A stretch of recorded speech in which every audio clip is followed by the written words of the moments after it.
नमस्कार, आप देख रहे हैं हल्ला बोल। आपके साथ मैं हूं अंजना ओम कश्यप। युद्ध के बीच भारत का शिवालिक जहाज मुद्रा पोर्ट पहुंच चुका है। ये बड़ी खबर है, राहत की खबर है। 45,000 मीट्रिक टन एलपीजी लेकर शिवालिक पहुंच चुका है।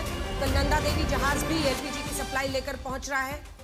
तो ये दो जहाज जिसका भारत में इंतजार है, 45,000 मीट्रिक टन एलपीजी शिवालिक में है, तो वहीं दूसरी तरफ नंदा देवी, अब ये शिवालिक जो है ये मुद्रा पोर्ट पर गुजरात में पहुंचा, और नंदा देवी जो है जिसमें 47,700 मीट्रिक टन है, ये कांडला पोर्ट पहुंचने वाला है।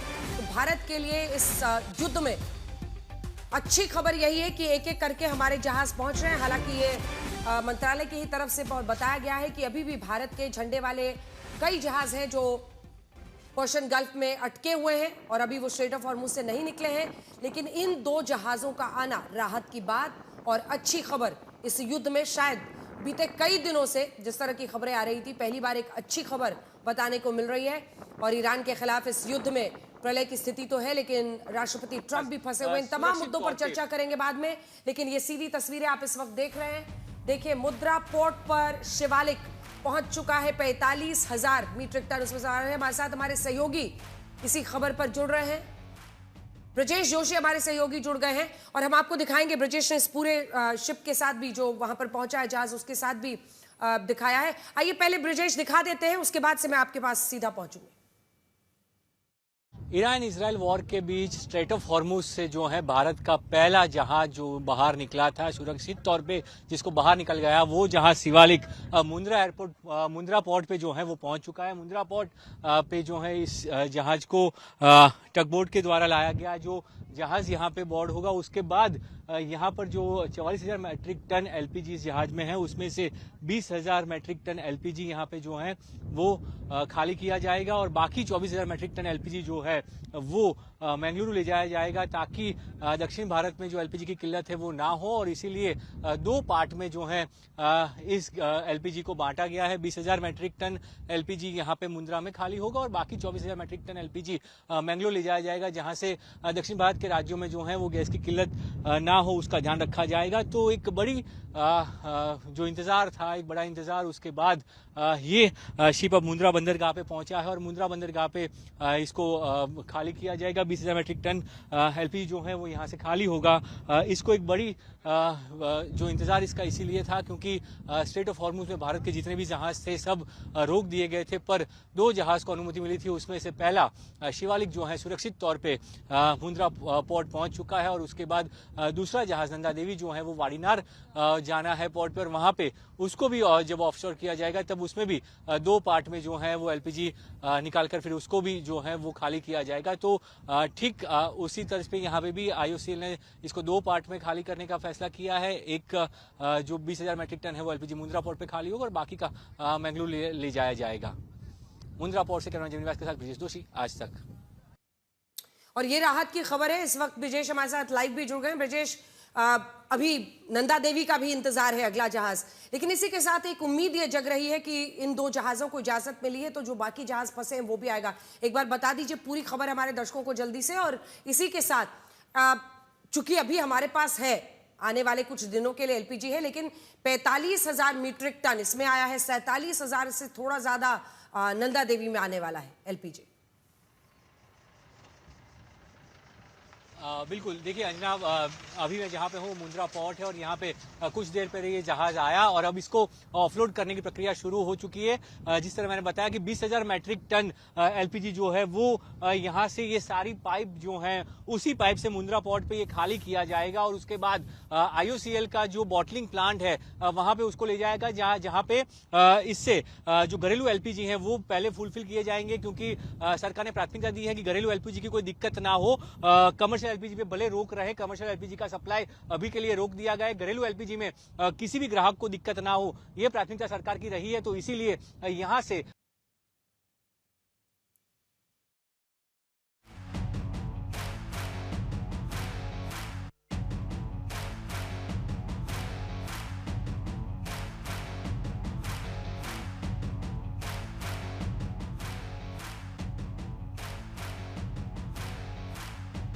22,000 यहाँ पे रहेगा, 24,000 दक्षिण भारत भेजा जाएगा। तो कुल 92,000 मैट्रिक टन से ज्यादा एलपीजी आया है, जो धन्यवाद आपका इस तमाम जानकारी के लिए। इस खबर पर नजर बना के रखिएगा। देखिए, एक पूरा चेन होता है जो एलपीजी हमारे सिलेंडर्स के जरिए हमारे घरों तक पहुंचता है, पाइपलाइंस के जरिए पहुंचता है, और इसी कड़ी में जो जहाज भारत के अटके हुए हैं उनमें से 2 जहाज, एक तो पहुंच चुका है जिसकी हम चर्चा कर रहे हैं, शिवालिक मुद्रा पोर्ट पर। इसमें 45,000 मीट्रिक टन एलपीजी है, जो आधा यहां और आधा आगे मैंगलोर तक जाएगा, दक्षिण के राज्यों के लिए। वैसे ही जब नंदा देवी कांडला पोर्ट पर पहुंचे तो वहां पर भी ऐसे ही डिस्ट्रीब्यूशन किया जाएगा। तो एलपीजी की आवाजाही भारत के लिए सुनिश्चित हो, सप्लाई सुनिश्चित हो, उस तरफ ये एक बड़ा कदम फिलहाल दिख रहा है। और आइए अब आज के चर्चा का रुख करते हैं। ये तस्वीरें हम आपको दिखाते रहेंगे। ईरान से अमेरिका इजराइल के युद्ध का तीसरा हफ्ता शुरू हो चुका है। ईरान के खिलाफ इस युद्ध में प्रलय की स्थिति तो है, लेकिन राष्ट्रपति ट्रंप कहीं से भी निर्णायक भूमिका में नजर नहीं आ रहे हैं। अब देखिए, हॉर्मूज का समंदर न सिर्फ ट्रंप के लिए सैन्य चुनौती बन गया है, बल्कि कूटनीतिक झटके भी उन्हें मिलते दिख रहे हैं। स्ट्रेट ऑफ हॉर्मूज में ईरानी आक्रमण के खिलाफ ट्रंप ने सैन्य गठबंधन का प्रस्ताव कई देशों को भेजा, लेकिन किसी ने हरी झंडी नहीं दी। फ्रांस, ऑस्ट्रेलिया, चाइना, जापान और तो इन्होंने तो साफ तौर पर इनकार कर दिया। इंग्लैंड और दक्षिण कोरिया ने मंजूरी नहीं दी है। इस बीच फ्रांस के राष्ट्रपति इमैनुअल मैक्रों ने खुद से ईरानी राष्ट्रपति से बात की। युद्ध पर ईरान के खिलाफ मैक्रों का बयान तो सख्त है, लेकिन ये ट्रंप के लिए कूटनीतिक झटका है। उधर हालात ये है कि नेटो से सहयोग ना मिलने पर ट्रंप को चेतावनी देनी पड़ रही है। ईरान के विदेश मंत्री अब्बास अरागची ने भी 2 टूक कह दिया है कि सीज फायर वो नहीं करेगा। तो ईरान झुकेगा नहीं, इतना साफ दिख रहा है। हाँ, दुश्मनों को छोड़कर बाकी के लिए हॉर्मूज खुला है, ये भी वो बार बार बता रहे हैं। सवाल है कि क्या ईरान के युद्ध में ट्रंप घिर गए?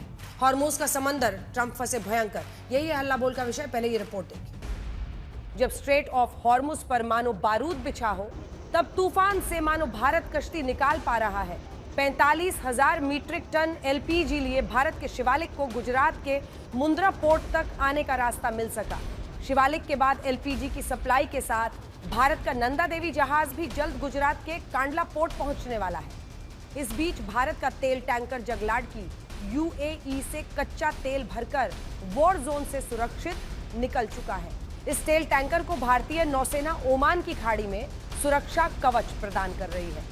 भारत के लिए वॉर जोन से अपने इन जहाजों और तेल टैंकर को निकाल पाना कूटनीति के रास्ते संभव हुआ, लेकिन ईरान से युद्ध में राष्ट्रपति ट्रंप की धमकियां कारगर होती नहीं दिख रही हैं। स्ट्रेट ऑफ हॉर्मुज पर ईरानी चुनौती से निपटने का ट्रंप का हॉर्मुज गठबंधन प्लान फ्लॉप होता दिख रहा है।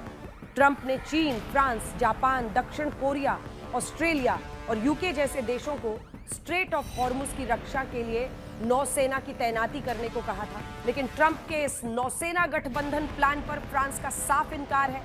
ऑस्ट्रेलिया भी शामिल नहीं होगा, जापान ने भी मना कर दिया, यूके ना नुकर कर रहा, दक्षिण कोरिया अब भी प्रस्ताव की समीक्षा कर रहा, जबकि चीन ने सैन्य भागीदारी से मना कर दिया है। स्ट्रेट ऑफ हॉर्मुज पर ट्रंप को हकीकत दिखा दी गई है।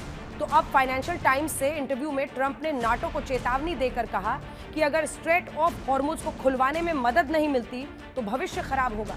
इस बीच ईरान में ग्राउंड ऑपरेशन ना शुरू करने के अपने ही वादे से ट्रंप डगमगाते दिख रहे हैं।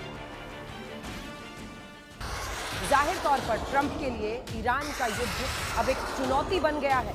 इस बीच फ्रांस के राष्ट्रपति इमैनुअल मैक्रों ने ईरानी राष्ट्रपति मसूद पेजेशकियान से बात कर पश्चिम एशिया में लगातार हमलों पर चेताया है।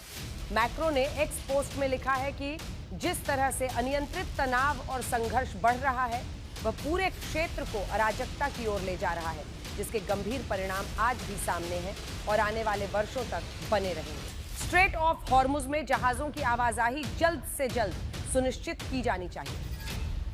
इस बीच एक इंटरव्यू में ईरानी विदेश मंत्री अब्बास अरागची ने दावा किया कि स्ट्रेट ऑफ हॉर्मुज सिर्फ दुश्मनों के लिए बंद है। अरागची ने एक बार फिर सीज फायर से इनकार किया है। उधर ईरान ने दावा किया कि उसने घातक मिसाइल सेजिल से इजरायल के कमांड सेंटर्स पर प्रहार किया है। पहली बार पूरे इजरायल को निशाना बना सकने वाली मिसाइल इस्तेमाल हुई है। तेल अवीव में सीसीटीवी में एक ईरानी मिसाइल गिरने की एक तस्वीर भी रिकॉर्ड हुई है। दोनों ओर से युद्ध कितना भीषण है, इसे बर्बादी की तस्वीरों से भी समझा जा सकता है। ईरान में एक और स्कूल पर इजरायली हमला हुआ है। इजरायल ने अली खामेनेई के विमान को निशाना बनाने का दावा भी किया है। इजराइल की सेना लेबनान में ग्राउंड ऑपरेशन भी कर रही है। इस बीच बेंजामिन नेतन्याहू ने एक कैफे में पहुंचकर उन अफवाहों को विराम लगा दिया जिसमें उनकी मौत का दावा था। איך הם מתנהגים, פנטסטי. אתה רוצה לספור את מספר אצבעות? אתה יכול להראות לנו? आज तक ब्यूरो। היית? במועל. לחיים. तो इधर बेंजामिन नेतन्याहू का वीडियो है, उधर अभी भी इंतजार है। सब कह रहे हैं कि मुश्तबा खamenei अपना वीडियो क्यों नहीं जारी कर रहे हैं, लेकिन ये सब अपनी तरफ है। अच्छी खबर यह है भारत के नजरिए से कि शिवालिक मुद्रा पोर्ट पर पहुंच चुका है और ऐसे में एक जहाज एलपीजी के साथ लगभग 45,000 मीट्रिक टन बताया जा रहा है उसमें है, और 47,000 वाला नंदा देवी अगला आने वाला है। गौरव भाटिया जी, एक नजर भारत की रहनी चाहिए उन जहाजों पर जो आ रहे हैं, और हमें कोशिश करनी चाहिए कि जो बाकी जहाज हैं उनको भी कैसे हम सुरक्षित ला सकें। लेकिन दूसरी नजर हमें इस युद्ध पर रखनी होगी, क्योंकि ऐसा साफ दिख रहा है कि ईरान झुकेगा नहीं। ईरान ने अपना मूड सब सेट कर लिया है, और वॉर बोर्ड भी। ऐसे में भारत किस तरह से देख रहा है इस युद्ध को आने वाले दिनों में, क्योंकि डोनाल्ड ट्रंप भी, अब उनके लिए भी कोई एस्केप रूट, एग्जिट रूट तो दिख नहीं रहा है। दोनों प्रश्नों पर मेरा जवाब गौरव जी। अंजना जी, आपके प्रश्नों का उत्तर मैं जरूर दूंगा, मैं बाध्य हूं। लेकिन जो बहुत बड़ी कूटनीतिक सफलता है, जो ऐतिहासिक है, जो ये दिखाता है कि अगर 13 तारीख को प्रधानमंत्री मोदी जी ने राष्ट्रपति पेजेश्कियां से बात की और उसके बाद एक इंडिया एक्सेप्शन, ये नीति ईरान ने अपनाई, मैं समझता हूं इस पे चर्चा जरूर होनी चाहिए। और ये हमारे लिए बहुत गर्व की बात है कि शिवालिक जहाज आज भारत की तरफ बढ़ा और आया, और जैसे जैसे ये जहाज भारत पहुंचा वैसे वैसे राहुल गांधी की दिल की धड़कन रुकती चली गई। एक मातम का माहौल विपक्षी हेडक्वार्टर्स पे दिखाई दिया। मालूम है क्यों? क्योंकि ये लोग दुआएं कर रहे थे कि भारत की कूटनीति असफल हो जाए। ये लोग चाहते ही नहीं थे कि जो प्रधानमंत्री जी ने आश्वासन दिया है आम आदमी को कि ना तेल की कमी होगी ना गैस की कमी होगी, ये पूरा हो सके। और मैं ये जरूर कहूंगा, ये जहाज जो आया है शिवालिक की क्या दर्शाता है? पहली बात, ये भारत की सफल कूटनीति दर्शाता है। दूसरी बात, सिद्धांतमक तौर पे आप अंजना जी देखिए, आज एक शिप आया है, इसका मतलब ईरान ने भारत को एक विशेष दर्जा दिया है, और हमारे जो बाकी भी वहां शिप हैं वो भी आ सकेंगे। इसलिए ये बहुत बड़ी एक जीत है हमारे लिए। तीसरी बात, अंजना जी मत भूलिए, इससे ये भी स्पष्ट हो जाता है कि ईरान को भारत पे भरोसा है, और हमारी जो कूटनीतिक अभी तक एक स्टैंड रहा उस पे भी मुहर लगी है। और एक बहुत बड़ी बात है, आपको मालूम है कई देश ऐसे हैं, जैसे चीन है, जैसे जापान है, साउथ कोरिया है, इनके जहाज अभी भी वहां पे स्ट्रेट ऑफ हॉर्मुज में फंसे हुए हैं, लेकिन भारत का जहाज वापस आ जाता है। क्या ये नहीं दर्शाता कि भारत की एक अलग जगह है? Bharat is an exception to the rule, और आज ईरान ने भी इस पे मुहर लगाई है। दूसरी बात जो आपने कहा कि भविष्य में हमारी नजर ये जो युद्ध चल रहा है इस पे रहनी चाहिए, तो मैं एक बात जरूर कहूंगा। देखिए अंजना जी, हमने सारी तैयारी कर रखी है। सारे दर्शकों को ये बात पता है कि भारत में शॉर्टेज ना कि तेल की होगी और ना ही गैस की होगी। हमारे पास अगर तेल की बात करें तो करीब करीब 60 दिन का स्टॉक रिजर्व में है। ये एक बहुत बड़ी जीत है। दूसरा, हमारा डाइवर्सिफिकेशन ऐसा है, 70% हमने करीब शिफ्ट कर दिया है स्ट्रेट ऑफ हॉर्मुज से, और अब अमेरिका, रशिया और ऑस्ट्रेलिया से हम लोग सुनिश्चित कर रहे हैं कि गैस की सप्लाई आए। ठीक है। तीसरी बड़ी बात है, जो जिस तरह का कड़ा प्रावधान एसेंशियल कमोडिटीज एक्ट में है, कोई भी अगर कालाबाजारी करता है तो हमने देखा है भाजपा शासित राज्यों में खासकर, और मैं राजनीति नहीं करना चाहता, चाहे उत्तर प्रदेश हो, मध्य प्रदेश हो, महाराष्ट्र हो, तमाम खबरें आ रही हैं कि वहां कार्रवाई हो रही है, और ये मैं समझता हूं बहुत ही अच्छी बात है। There is no need to panic. Panic should only be in the opposition camp. ठीक है अजय जी, वो कह रहे हैं panic should only be in the opposition camp. सीधा तौर पर आप ही पर ये टिप्पणी है, क्योंकि देखिए आप लोग कह रहे थे कि ईरान से तो बिगाड़ लिया, खराब कर लिया, लेकिन ईरान ही है जिसकी वजह से अब ये 2 जहाज पहुंच रहे हैं और एक जहाज तो पहुंच भी गया है। इसको कैसे देखेंगे और इस पर क्या कहेंगे? क्या ये सफलता नहीं है? देखिए, गौरव भाटिया जी की जो आदत है यहाँ भी आदतन भटकाव के हालत ले आए, कहाँ की बात करनी थी कहाँ की बात ले आए। पर कोई बात नहीं, सच्चाई तो ये है कि वैश्विक स्तर पर यदि ये कह रहे हैं कि आज हमें सफलता मिली है, तो ये स्वयं स्वीकार रहे हैं कि हमारी कूटनीतिक असफलता पिछले 16 दिनों से थी। और उसका कारण था, जिस दिन इजरायल प्रधानमंत्री जी गए थे अपना मेडल लेने, उसी दिन ये बात उनको या तो जानकारी में नहीं थी कि ईरान पर हमला होने वाला है, या फिर हो सकता है कि उनको जानकारी में रही हो और उन्हें ये आकलन नहीं रहा हो कि इतने लंबे समय तक युद्ध ईरान जो है कर पाएगा।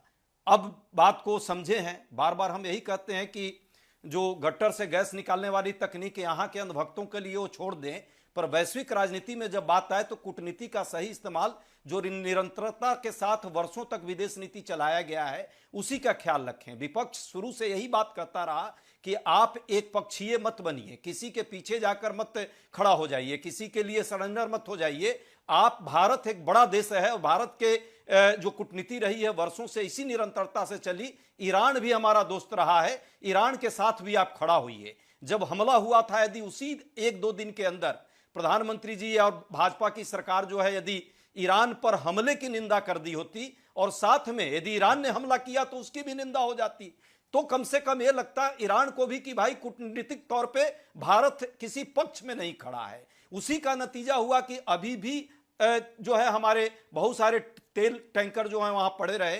खुशी है हमें कि वो तेल टैंकर 2 उन्होंने अनुमति दी है, भारत सरकार ने अनुमति ली है। चाइना के संदर्भ में अभी हमारे साथी ने जो एक बड़ी बात रखी है, शायद इनको पता नहीं है कि चाइना का मालिकाना हक जो भी वहां पे टैंकर है उसको आने जाने की अनुमति भी दे रहे हैं, और चाइना लिंक्ड जितने भी लोग जो है उस पर दिखा रहे हैं अपना झंडा, उनको भी जाने दे रहे हैं। हाँ, एक और भी भारत के पास आया है बुधवार को, जिसकी रिपोर्टिंग कम हुई मीडिया में। वो लाइबेरिया के झंडे के तले हमने जो है बुधवार को मुंबई पोर्ट पर हम लाए थे 1,35,000 टन जो है तेल उसमें लाए थे सऊदी अरबिया से। उसकी चर्चा इसलिए नहीं हो पाई क्योंकि वो भारत का झंडा उसमें नहीं लगा था, शायद इसके कारण भाजपा के लोगों को समस्या हो रही होगी। हमें इसलिए समस्या नहीं है कि हमारे देश के नागरिकों में जो समस्या हो रही है उसका समाधान एनी हाउ हो, किसी भी तरह हो, हम उसके लिए शुक्रगुजार होंगे कूटनीति की। लेकिन कूटनीति के साथ आपको समझना होगा अंतर्राष्ट्रीय परिदृश्य क्या होने जा रहा है। जो आपने प्रश्न किया है अंजना जी साथी प्रवक्ता से, हालांकि उन्होंने उसका उत्तर नहीं दिया, पर मैं जरूर कहूंगा कि वैश्विक राजनीति आज के स्थिति में ट्रंप और नेतान्याहू के हाथ से बहुत हद तक जाते हुए दिख रहा है। विश्व की बड़ी शक्तियां जो अलग अलग ध्रुव में हैं, उनकी अपनी भी राष्ट्रीय हित की मजबूरियां हैं, वो ट्रंप के पीछे खड़े होने की स्थिति में नहीं है। भारत के प्रधानमंत्री जी आकलन सही नहीं किए या उनकी कोई एपस्टीन फाइल वाली मजबूरी है, पर सच्चाई को उनको स्वीकारना होगा। अब जवाब दे दीजिए गौरव जी जल्दी से, फिर मैं बाकी दोनों मेहमानों के पास जाऊंगी। जनरल मेस्ट्रॉन, मैं आपके पास आना चाहती हूँ और चुप्पी तोड़नी होगी। ठीक है, ठीक। देखिए, कांग्रेस के प्रवक्ता का भी ज्ञान राहुल गांधी की तरह ही है। गटर से जो गैस होती है वो तो बायोफ्यूल टेक्नोलॉजी से निकल जाती है, लेकिन कांग्रेस पार्टी और राहुल गांधी को गटर से कौन निकालेगा ये किसी को नहीं पता है। और ऐसा मैं इसलिए कह रहा हूं, इनको ये दिखाई नहीं देता अंजना जी कि 16 दिन से युद्ध चला है, लेकिन भारत में ना पेट्रोल डीजल की कमी हुई, ना एलपीजी, ना सीएनजी, ना पीएनजी की कमी हुई। दूसरी बात, क्या ये बड़ी उपलब्धि नहीं है कि तेल के दाम, पेट्रोल डीजल के दाम 1 रुपया भी नहीं बढ़े हैं, लेकिन ये इनको दिखाई नहीं देगा। और एप्स्टीन फाइल ये करते हैं। मुझे लगता है कि राहुल गांधी का विशेष ध्यान एप्स्टीन फाइल पे है, कहीं उनका ही कुछ योगदान ना हो। लेकिन आज की जो चर्चा का मुद्दा है, मैं ये पूछना चाहता हूं, आप बताइए अंजना जी, जब पूरा देश एकजुट हो गया विपक्ष को, कांग्रेस पार्टी ने ये ट्वीट किया, 2011 की एक तस्वीर मेरे हाथ में है और इसमें कहा लंबी लंबी कतारें लगी हुई हैं, गैस सिलेंडर खत्म होने जा रहे हैं। मैं पूछना चाहता हूं कि ऐसी झूठी तस्वीर जो 2011 कांग्रेस के समय की है, पैनिक फैलाने के लिए क्यों की गई और बाद में ये डिलीट क्यों की गई? मुझे लगता है सबसे बड़ा मुद्दा आज की चर्चा में कोई है तो यही है। कभी आप प्रधानमंत्री जी का सर तन से जुदा करके डिलीट कर देते हैं, कभी आप इस तरह की तस्वीर डालते हैं, कभी छोटा सा आप जवाब कोविड अजय जी, की हो गया महामारी सर, में आप कहते रिपीट कर हैं रहे हैं कि आप, ठीक है वैक्सीन गौरव जी। अजय ये जी, छोटा सा सुरक्षित जवाब, नहीं है। छोटा ये सा सवाल जवाब, पूछना मतलब चाहिए। मुश्किल घड़ी में जब मुश्किल आती है, जब साथ की जरूरत होती है, उसी समय आप लोग अवसर देखते हैं। छोटा सा जवाब अजय जी। नहीं, हम हमेशा साथ देने की स्थिति में होते हैं, लेकिन दिक्कत क्या है कि जिनके दिमाग में हमेशा गोबर ही भरा हो, मोदी जी के भक्त में और मोदी जी के भाजपा प्रवक्ता में, तो गट्टर से ही वो गैस निकाल लेते। आप भी चले जाते गट्टर में गैस निकालने, आप गए थे क्या वो लेकर के सिलेंडर लेकर? सच्चाई है कि सारे मेजर जनरल संजय मेस्टान, मैं आपके पास अब आना चाहती हूँ, आप दोनों के पास। कितना बड़ा इसे चैलेंज माने, क्योंकि ये वॉर एस्केलेशन ही है जिस तरह की स्थिति दिख रही है। हालांकि अब इसको राहत की बात माने, कैसे देखें जनरल मेस्टान कि ये तमाम जो देश है, जिसमें जर्मनी मुख्य तौर पर, फ्रांस, हालांकि फ्रांस की तरफ से मैक्रोन ने बात भी की है ईरान में, लेकिन उन्होंने कहा है कि भाई युद्ध खत्म कीजिए नहीं तो खराब नतीजे होंगे। लेकिन बाय एंड लार्ज ये देश इस वॉर में नहीं घुस रहे हैं। ट्रंप जरूर अलग थलग पड़ रहे हैं, लेकिन राहत की बात कही जाएगी। अंजना, मैं अगर इसको एनालाइज करूं तो सबसे पहले फॉरेन मिनिस्टर ईरान के जो अराक्ची का स्टेटमेंट है बहुत क्लियर है कि स्ट्रेट ऑफ हॉर्मुज हमने सबके लिए खोल के रखा है, और उनका मतलब ये है कि वो वाले देश हमसे बात करें जैसे भारत ने बात किया और हमारे को वो परमिशन मिली। अब उन्होंने ये भी बोला है कि स्ट्रेट ऑफ हॉर्मुज बंद है हमारे दो दुश्मन के लिए, वो है अमेरिका और इजराइल। पहली बात, 90% यहाँ से जो भी ऑयल जाता है वो एशियन कंट्रीज में जाता है, जिसमें 37% तकरीबन चाइना के पास है, 14% इंडिया के पास है, और बाकी जापान वगैरह को मिला के जितने भी एशियन कंट्रीज है 90% है। अमेरिका को यहाँ से कितना जाता है? सिर्फ 2.5%। अब बात करते हैं गैस की। इसराइल को यहाँ से कोई ऑयल नहीं जाता है, क्योंकि वो खुद डिपेंडेंट है अजरबैजान से और कजाकिस्तान से, डायरेक्ट पाइपलाइंस है। और साथ में गैस अमेरिका बिल्कुल जीरो यहाँ से गैस ले रहा है, क्योंकि वो खुद अपने पास नंबर 1 प्रोड्यूसर है गैस में, उसको गैस की प्रॉब्लम नहीं है। और ईरान, जो जहाँ तक इजराइल का सवाल है, उसके पास ऑफशोर गैस प्लांट्स हैं, वो वहां से वो उसको गैस ले रहा है, तो उसको गैस की डिपेंडेंट नहीं है। तो जो ईरान के दो स्टेटेड दुश्मन है, उनको स्ट्रेट ऑफ हॉर्मुज से एक्चुअली फर्क ही नहीं पड़ा है, ये एशिया के लिए पड़ा है। तो कहने का मतलब अंजना ये है कि ये जो अलायंस की ट्रम्प बात कर रहे हैं, मेरे को लगता है ये सिर्फ एक डाइवर्सिटी टैक्टिक्स है। इनकी जरूरत क्या है? क्योंकि अभी बाकी देश हैं जैसे भारत है या चीन है या जापान है, वो डायरेक्ट बात करेंगे, अराक्ची ने तो बोला है, और वो उनके टैंकर्स छोड़ देंगे, और जो देश जो इफेक्ट होते हैं उनके यहाँ से टैंकर्स का कोई सवाल ही नहीं जाता है। तो कहने का मतलब ये जो अलायंस की प्रेसिडेंट ट्रम्प बात कर रहे हैं, देखिए ये मेरे को लगता है कि ऐसी वो डाइवर्सिटी टैक्टिक्स है, क्योंकि इसकी कोई रिक्वायरमेंट नहीं है। मैं इसका एक काउंटर अभी देता हूँ। आज ईरान का भी यहाँ से 90% ऑफ ऑयल, या आपको पता है ये इधर ही से जाता है, खासकर ये खर्ग आइलैंड से, और उसको अमेरिका ने कैप्चर तो नहीं किया, लेकिन उसको वहां पर IRGC के बेसिस को बर्बाद कर दिया है। कल अगर अमेरिका चाहे तो ये जो शिप्स जाती हैं चीन के लिए, आज पर्शियन गल्फ में सबसे ज्यादा डिप्लॉयमेंट किसकी है? मैं पर्शियन गल्फ की बात कर रहा हूँ, वो अमेरिकन फोर्सेस की है। कल वो भी स्ट्रेट ऑफ हॉर्मुज के बाद जो शिप्स निकल रही हैं चाइना के लिए, ईरानियन फ्लैग के लेके, उनको भी ब्लॉक किया जा सकता है। तो स्ट्रेट ऑफ हॉर्मुज में मेरे को इतना प्रॉब्लम नहीं लग रहा है। और जहां तक ये गल्फ कंट्रीज का सवाल है अंजना, आप देखिए सऊदी अरेबिया के ईस्ट वेस्ट पाइपलाइंस हैं, वो वहां पर जो यानबू पोर्ट है, वहां से रेड सी से यूरोप की तरफ ऑयल जा रहा है। तो ये जो हॉर्मुज का ये स्ट्रेट ऑफ हॉर्मुज के लिए वो प्रेसिडेंट ट्रम्प अलायंस बोलना चाह रहे हैं, क्योंकि अगर उन दो के लिए बंद है, उनको फर्क नहीं पड़ा, बाकी डायरेक्ट बात करके जैसे भारत ने की हम ले रहे हैं। ठीक है। तो एडमिरल गिरीश, मैं आपके पास आना चाहती हूँ। एडमिरल गर्ग, दरअसल मैं इस बिंदु पर वो उन्होंने पूरा गैस और सप्लाई लाइन पर चर्चा कर दी, लेकिन अगर हॉर्मुज पर ट्रंप सैन्य गठबंधन बनाना चाह रहे थे, फ्रांस इनकार कर देता है, एक बार ग्राफिक्स भी दिखा दीजिए, फ्रांस इनकार कर देता है, ऑस्ट्रेलिया इनकार कर देता है, जापान इनकार कर देता है, दक्षिण कोरिया समीक्षा जारी है कह के टाल देता है, इंग्लैंड ना नुकुर करता है, और चाइना सीधा इनकार कर देता है। और खुलकर एक इंटरव्यू में डोनाल्ड ट्रंप चेतावनी दे रहे हैं नेटो के देशों को। फाइनेंशियल टाइम्स को उन्होंने इंटरव्यू दिया है कि स्ट्रेट ऑफ हॉर्मुज खुलवाने में मदद नहीं मिली तो भविष्य खराब होगा। इसको विश्व कैसे देखे? क्योंकि ट्रंप जो एक सैन्य गठबंधन बनाने की कोशिश स्ट्रेट ऑफ हॉर्मुज में कर रहे थे इन देशों के साथ, वो सारे इनकार कर रहे हैं। और ट्रंप को हमने देखा है कैसे वॉलेटाइल तरीके से वो डिसीजंस फैसले ले रहा है, कैसे देखेंगे आप इसको?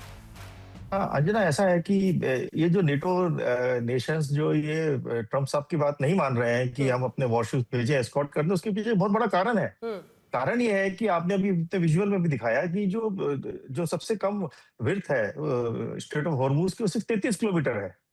तो जो भी जहाज निकलेगा उसको 33 किलोमीटर के दायरे से निकलना पड़ेगा। और उसमें एक और बात आपको मैं बताऊं कि ये 33 किलोमीटर का पूरा एरिया जो है ये जहाजों के लिए खुला नहीं है।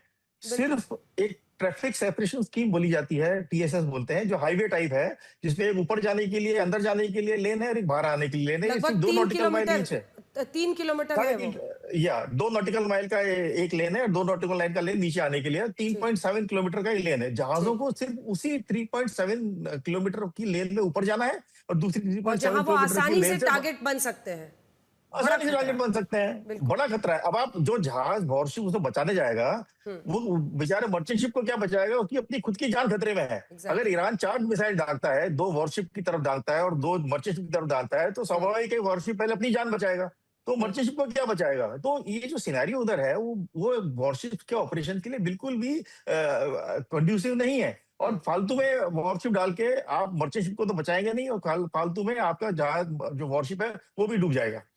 तो इसी ये कारण है। और टारगेटिंग बहुत इजी है, जैसे मैंने आपको बताया, टीएसएस के अंदर जहाज जाएगा, 2 नॉटिकल माइल 3.5 किलोमीटर की वो लाइन है। बस आपको उसी के ऊपर ध्यान रखना है, आप माइन डाल दें, उधर आपने जहाज लगा दें, मिसाइल अटैक कर दें, आप बिल्कुल आप उधर एकदम फंस गए हैं।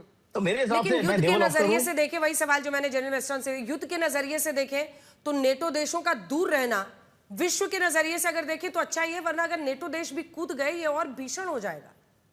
बिल्कुल, अगर नेटो देश इसमें घुसेंगे तो ईरान ने बहुत क्लियरली बोल दिया है कि जो भी हमारे अगेंस्ट आएगा वो लेजिटिमेट टारगेट है हमारे लिए। तो जितने देश इसमें जुड़ते जाएंगे, ये जो लड़ाई है उतनी ज्यादा फैलती जाएगी और देश इसमें जुड़ते जाएंगे।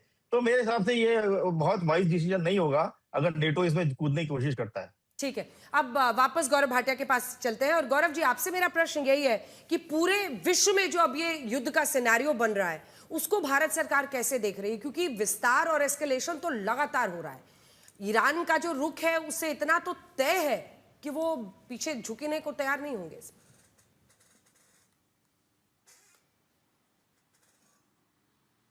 देखिए, ऐसा है कि अंजना जी, बहुत जिम्मेदारी से इस प्रश्न का उत्तर मैं देता हूं।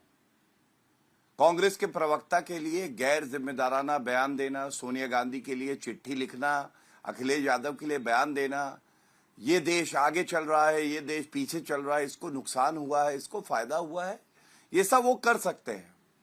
लेकिन जिस प्रधानमंत्री के कंधे पे 140 करोड़ भारतीयों के हित की जिम्मेदारी हो ना, वो कोई बयान इस तरह का, और ना उनका कोई प्रवक्ता बयान देगा। मैं कैसे देखता हूं इस युद्ध को, मैं बताता हूं। हमारा पूरा ध्यान केंद्रित है, जैसे अर्जुन को मछली की आंख दिखाई देती थी, भारत के हित में, नागरिकों का हित हो और नागरिकों को कोई तकलीफ ना हो, यह सुनिश्चित करने में है। और इसीलिए हम लोग कभी भी किसी भी देश पे जो युद्ध कर रहे हैं कोई टिप्पणी नहीं करते हैं। मैं समझता हूं ये अपने आप पे दर्शाता है कि हमारी सरकार और पार्टी के प्रवक्ताओं की परिपक्वता कितनी है कि शॉर्ट टर्म में वाहवाही कराने से बेहतर है कि हम नागरिकों की चिंता करें। आज जब शिवालिक आया है और कल बता रहे हैं नंदा देवी भी भारत पहुंचेगा, ये क्या दर्शाता है? ईरान और भारत के बीच के कूटनीतिक रिश्ते मजबूत हैं और जो हमारे जहाज हैं उनको स्ट्रेट ऑफ हॉर्मुज से निकलने की अनुमति ईरान दे रहा है। ये अपने आप में बहुत ही पॉजिटिव एक कदम है। और सबसे अहम बात जो है वो ये है, प्रधानमंत्री जी की सीधी बात वहां के राष्ट्रपति से हो रही है, जयशंकर जी की बात 4 बार जो विदेश मंत्री है ईरान के उनसे हुई है, उसके बाद ये जहाज शिवालिक भारत पहुंचा है। ये दिखाता है कि जिस गंभीरता से भारत की बात को ईरान को लेना चाहिए वो ले रहा है और हम लोग इसको बहुत सकारात्मक एक कदम मानते हैं। अब मैं एक बात जरूर कहना चाहूंगा, हमने अपना डोमेस्टिक प्रोडक्शन जो है वो करीब 5 दिन में 30% गैस का बढ़ाया है। ये क्या दर्शाता है?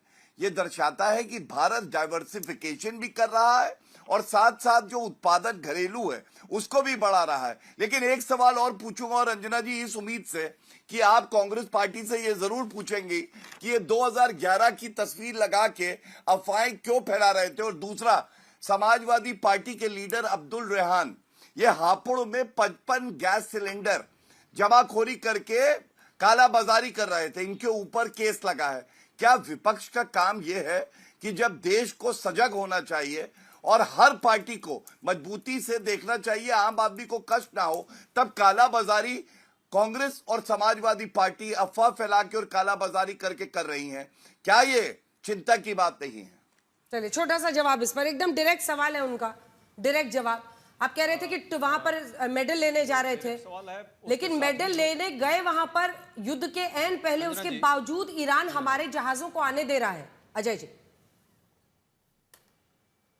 अंजना जी मुझे पूरा वक्त दीजिए, क्योंकि पिछली बार भी आपने वक्त नहीं दिया था। एक जनतांत्रिक आपत्ति आपको मैं दर्ज करा रहा हूं। सच्चाई यह है कि चुप्पी जो है वो कूटनीति में इसका कोई मायने नहीं रहता है, और देश की रक्षा करना जरूरी है, लेकिन देश की रक्षा के नाम पे आप अपना आत्म प्रशंसा कराने में लग जाएं और आप भूल जाएं कि डिप्लोमेसी में जो है कभी भी हमको पक्ष लेने के चक्कर में 140 करोड़ लोगों के ऊर्जा सुरक्षा को कहीं ना कहीं हम खतरे में डाल दें, ये मुझे लगता है कहीं से भी उचित नहीं है। हमेशा जब मुद्दे गंभीर हों तो आपके व्यवहार भी गंभीर होने चाहिए, और गंभीरता विश्व स्तर पर देखी भी जाती है। आप जिस तरह से आत्म प्रशंसा और अपने मेडल के चक्कर में 2 दिन पहले गए थे, इसके कारण 16 दिन लग गया। बीच में नहीं बोला मैंने, आपको भी नहीं मैं बोलूंगा, बीच में नहीं बोला, फिर बोलूंगा मैं। दिल्ली में बहुत सारे लोग लगातार लाइन में हैं, गुजरात में लगातार लाइन में, बंगलोर में लगातार लाइन में, ठेले वाले के ठेले पर नहीं है जो गैस है, बहुत सारे होटल बंद हैं। ये मैं नहीं कह रहा हूं, ये तो आपकी रिपोर्ट, अंजना जी की भी रिपोर्ट दिखा रही थी, आज तक ने भी दिखाया, बाकी चैनलों में ने भी दिखाया, ये भी फेक दिखाया हो तो मुझे नहीं पता। सच्चाई तो है कि देश के लोग लाइन में लगे हुए हैं। चलिए, आपने जो अभी जो आया है लगभग 92 जो है 1000 मीट्रिक टन आया है, ये 65 लाख सिलेंडर इससे भरा जाएगा। प्रतिरोज लगभग 1.25 करोड़ सिलेंडर की जरूरत है। आधे दिन के हिसाब से सिलेंडर मानकर चलिए देश के लिए आपूर्ति हुई है। हम आशा करते हैं कि आगे भी होगी। एक झूठ फैलाया गया कि हम जो डाइवर्सिफाई कर रहे हैं, एलपीजी का जो मामला है, हम स्टोरेज मात्र 3 सप्ताह के लिए रख ही सकते हैं, उससे ज्यादा स्टोरेज किया ही नहीं जा सकता। अभी वैसी कैपेसिटी हमारे यहां नहीं है, तो हमें इसका रास्ता जरूर निकालना पड़ेगा और हमको ईरान से जाकर संवाद करना ही पड़ेगा। चाहे आप जितना भी एक पक्षीय जाने का प्रयास कीजिए, ट्रंप और नेतान्याहू के प्रभाव में जितना भी रहिए, इसीलिए मैं कह रहा हूं कि उधर प्रभाव में मत रहिए। देश के एलपीजी की जो समस्या है उसके लिए कम से कम आपको देश के आम जनता के प्रभाव में रहना चाहिए। आपको इस देश के लोगों ने चुना है, अमेरिका ने और ट्रंप ने नहीं चुना है। मेरा लीजिए, ट्रंप को तो कोई नहीं मान रहा है विश्व में। आप देख लीजिए देश को। नहीं, उसका भी उत्तर देता हूं। मैंने उत्तर दिया ना कि देश में जो लाइन लगी हुई थी, मैं कह रहा हूं गौरव भाई, मैं कह रहा हूं कब की तस्वीर है? अरे गौरव भाई, ये मैं बोल रहा हूं, देश में बहुत सारे जगह लाइन लगी हुई है, बताइए आज रोज। मैं भी दिखा देता हूं। अजय जी उसी का जवाब दे रहे हैं। हाँ, अब रुके, अजय जी उसी का जवाब दे रहे हैं। अरे भाई, उसी का जवाब मैं दे रहा हूँ, उसी का जवाब भी दे देता हूँ। ये जो सब जगह लाइन लगी हुई है, सिलेंडर ले करके लोग लगे हुए हैं, उसका भी तो जवाब दे दीजिए। ये आज तक भी दिखाया है, आज भी रिपोर्टिंग आई है, कल भी आई है। पेट्रोल पंप में भी कई जगह पेट्रोल डीजल नहीं है, कई जगह, लेकिन गैस सिलेंडर की तो लाइन सरेआम है। 2.5 से 3 लाख की ब्लैकमेलिंग हो रही है, काला बाजारी हो रही है। सरकार को देखना पड़ेगा। अच्छा, दूसरी बात, आपने कहा कि सब ठीक है, 60 रुपए क्यों बढ़ाया भाई? कमर्शियल पर 115 रुपए क्यों बढ़ा दिया आपने? जब ठीक था तो 21 के बदले 25 दिन क्यों आपने किया? ग्रामीण क्षेत्रों में 45 दिन सिलेंडर लेने के लिए इन्होंने मेरी बात का उत्तर नहीं दिया, मैं उत्तर देता हूं। सब ठीक था तो नहीं करना था, और यही के मुझे लगता है इस कारण आपने अफवाह फैलाया है देश में। इसका मतलब तो अफवाह मत फैलाइए। बेंजामिन नेतन्याहू ने एक और वीडियो अपना जारी किया है। देखिए, कई अटकलें और कई कयास उनको लेकर लगाई जा रही थी। पहले भी एक वीडियो आया है और बताया जा रहा है, ये देखिए, ये उन्होंने एक नया वीडियो जारी किया है। थोड़ा अप साउंड कर दीजिए। बीजिंग दौरे में देरी कर सकते हैं डोनाल्ड ट्रंप, ये बड़ी खबर इस वक्त आ रही है, क्योंकि डोनाल्ड ट्रंप का बीजिंग दौरा तय था। अमेरिका के वित्त मंत्री स्कॉट बेसेंट का बयान आया है जिसमें वो कह रहे हैं कि जो हालात इस वक्त है ये चीन पर दबाव डालने की रणनीति नहीं है, लेकिन डोनाल्ड ट्रंप के बीजिंग दौरे में देरी हो सकती है।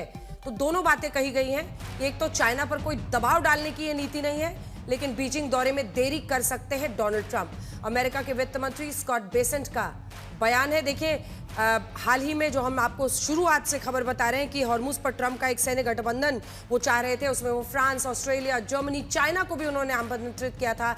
चाइना ने भी सीधे इनकार कर दिया है। तो इस पर बीजिंग दौरे में देरी कर सकते हैं डोनाल्ड ट्रंप, इस तरह की खबर आ रही है। लेकिन दूसरी बड़ी खबर जो देश की राजनीति से है वो आपको बता दें, 10 राज्यों में राज्यसभा की 37 सीटों के लिए आज वोटिंग हो चुकी है। नतीजों की घोषणा भी आज ही हो जाएगी, लेकिन नतीजों की घोषणा के पहले कुछ बड़े उलटफेर होते दिख रहे हैं, उसी बारे में हम आपको खबर बताना चाह रहे हैं।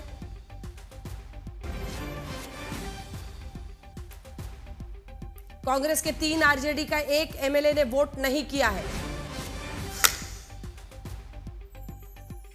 ओडिशा में भी बीजेडी और कांग्रेस के 5 एमएलए की क्रॉस वोटिंग हो गई है। गौरव जी आपसे और इस पर अजय जी आपसे भी एक रिएक्शन लूंगी, लेकिन उससे पहले हमारे साथ शशि भूषण हमारे सहयोगी जुड़ गए हैं। शशि, कांग्रेस के 3 विधायकों का वोट न करना, आरजेडी के 1 विधायक का नहीं आना, फोन आउट ऑफ रीच होना, सेंधमारी हो गई क्या और एनडीए को फायदा?